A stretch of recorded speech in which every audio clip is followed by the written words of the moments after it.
Hello, I'm Andrea Dell. Welcome to the Content Conspiracy.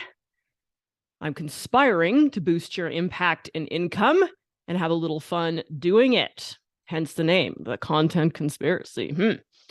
All right. So today I want to talk to you about 3 things I learned from building a 6-figure copywriting business from scratch in 15 months with no funnel, no social media presence, and really no experience in copywriting. I had been studying it for a couple of years, at least, probably no more than 3 at the time.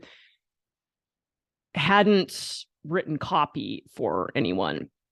I'd practiced, but in terms of real world application. So 3 things I learned from building a 6-figure copywriting business, as in I hit 6 figures in 15 months. First thing I learned is that the right people can grow your business a lot faster than the right strategy. I did the thing going on and this secret hack and this great way to send hordes of people flooding into your world to buy everything and beg you and demand that you take their money and all this crap. And I tried that kind of thing for, let's see, a little over 2 years. When I actually it was more than a little over 2 years. It wasn't 3, it was almost 3. That's closer to when it was, how long it took rather. And it's interesting. Looking back, it was the right people who helped my business get off the ground the fastest, not the right tips and tricks. Tips and tricks have a place. And in my experience, the right people can grow your business faster than any tip or trick. Both the right people in the form of coaches, in the form of joint venture partners, in the form of customers and clients. There's networking, and then there's people who buy from you. And those 2 groups of people can grow your business faster than tips and tricks. That was the case with me. Mine got started my copywriting business. I wasn't doing copywriting at first, but when I got into that and had the right people in my world, took off a heck of a lot faster than anything else I tried. So there you go, the right people. Second thing is that there's a lot more to owning your own business than the marketing crap you read online wants you to think. And I get why. It's not that they are all trying to conceal anything from you. It's that they know if you knew everything it took, you probably wouldn't get started. You doesn't mean necessarily everybody who's ever going to watch this, but a certain percentage of people.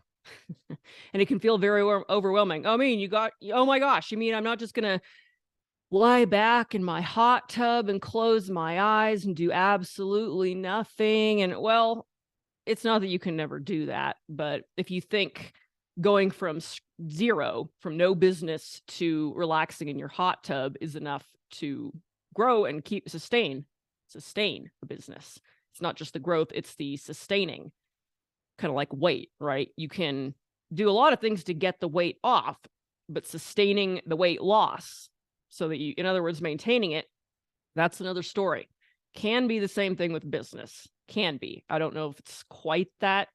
But then again, since 80% of small businesses fail in the first 5 years, I believe it is, maybe those are about that sounds like about the percentage of people who are able to keep their weight off once they get it off. So it's kind of the same deal. If people knew what it took to actually keep the result, much less get it, would as many start? I don't know.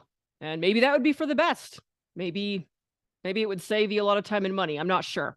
All I can tell you is that for me, there was more to running a sustainable, ethical business that serves people, that is a livable income at the bare minimum. We all want more than a livable income, of course, and I have that, but I'm just saying.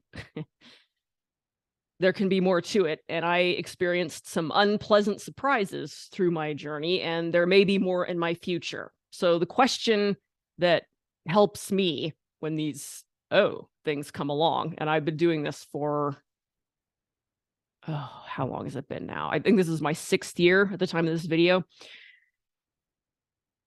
I still wouldn't want to go back because there's challenges and benefits to working for somebody else, to having a 9-to-5 job. There's challenges and benefits to having your own business. So one of my clients likes to say something. I don't know if she came up with it.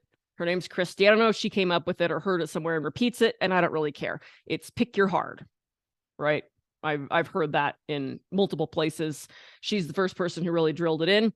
It's hard to have a 9-to-5 job working for someone else with caps on how much income you can earn, how quickly, and it's hard to have your own business, and they both have benefits. So it's just a matter of which one do you want. For me, at this time in my life, I want my own business, and I'll take the challenges that come with that over the challenges that come with a 9-to-5 job working for someone else. All right. So that's the second thing. Building a 6-figure copywriting business in 15 months taught me. The third, I'm looking at my notes here. The third thing is that it ties in a little into what I just said, and that's there's more to it, to having your own business, whether it's copywriting or something else, than you watching this may want to hear, unless you're already well into it and you know what I'm talking about. There may be more than you want to hear or are capable of hearing, meaning if you heard everything, you might fold up shop due to overwhelm, or at least get stuck. I hope not, because when something is new to you, then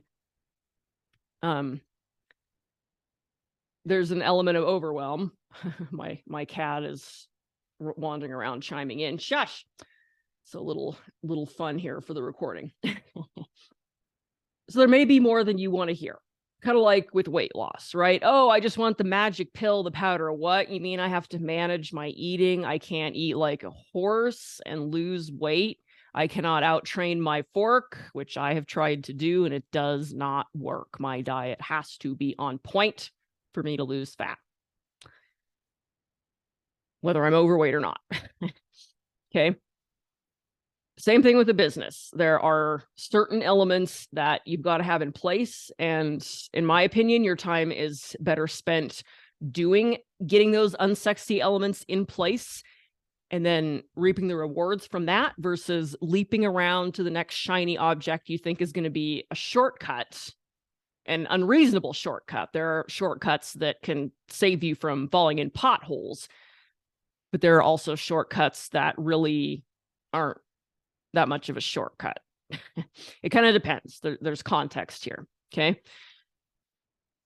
I know that's not what you want to hear, and maybe that doesn't make me the greatest marketer for saying it. But if you're looking for that kind of thing, I'm probably not your girl. So let's just get that out of the way. And there you go. All right. 3 things I learned from building a 6-figure copywriting business from scratch in 15 months. Without a funnel, a social media following, or even experience to speak of. I had practice, but not real world experience. And those are not the same thing. If you've ever spoken to an empty room and then spoken on stage, you might have a lot of practice speaking, but until you get on stage and do it, kind of a different situation, right? Those 3 things I learned are: the right people can grow your business a lot faster than tips and tricks and even good ones, even the right strategies. The right people can get it going a lot faster than you on your own with strategies. Not that the strategies don't have a place, it's that people can get it done faster than just strategies. Second thing, there's more to it. There is more to it than I thought. There's taxes, there's business entity crap, there's insurance. There's just this different stuff that a person probably doesn't want to think about when you're just looking to make some side income on the internet. So some rude surprises there, but if I had it to do over again, I'd do it right from the start for sure, and spare myself the rude surprises and just grow up and bite the bullet. All right. Third thing is that knowing what I know now, looking back to where I was, and it might be the same for you. How do I say this? There's stuff about having a business that when I was first starting out, I wouldn't have wanted to hear, I don't think, or it wouldn't necessarily have been enough to deter me, but it might have gone in one ear and out the other. That's really more what I mean by you don't want to hear it. It's not that it might shut a person down. It might also be, no, I don't I don't think I need to worry about that. I don't think I need to do anything with that. Well, you may wish you had if you have any success. So there we go. Thanks for watching. I appreciate it. And I will see you in the next video. And my yowling cat may join us too. We'll see.